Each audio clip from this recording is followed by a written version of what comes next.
A diver reached out to grab what he thought was a corpse. The hand grabbed back. His name is Harrison Okene. On May 26, 2013, the 29-year-old ship's cook was working aboard the tugboat, Jaskin 4 off the coast of Nigeria. Around 4:30 in the morning, he woke up, said his prayers, and went to the bathroom. Then a massive wave slammed into the vessel. The Jaskin 4 flipped and sank within seconds. Harrison was thrown through the wreckage in total darkness. Stopped feeling his way through the overturned boat. He found a life vest and 2 flashlights, stuffing them into his shorts as he searched desperately for an escape. There wasn't one. The vessel had already settled nearly 100 feet below the Atlantic Ocean, upside down on the seafloor. Then Harrison found something that would save his life. A small cabin still contained a trapped pocket of air. It was only about 4 feet high, but it was enough. He climbed inside and waited. Hours passed, then an entire day, then another. For nearly 60 hours, Harrison sat alone in darkness beneath the ocean. He wore only boxer shorts. The freezing water drained his strength. He had no food and only a single bottle of Coca-Cola for hydration.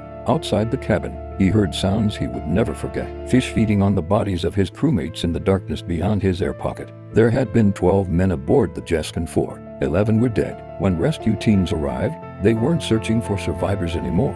Divers had already recovered several bodies and were conducting a recovery operation. Then something unexpected appeared on an underwater camera. A hand. One diver assumed it belonged to another victim and reached out to move it aside. Suddenly, the hand grabbed him. The diver recoiled in shock and shouted, "He's alive! He's alive!" Against every expectation, Harrison had survived. He was carefully brought to the surface, placed in a decompression chamber, and rushed for medical treatment. By then, he had spent more than 60 hours trapped at the bottom of the ocean.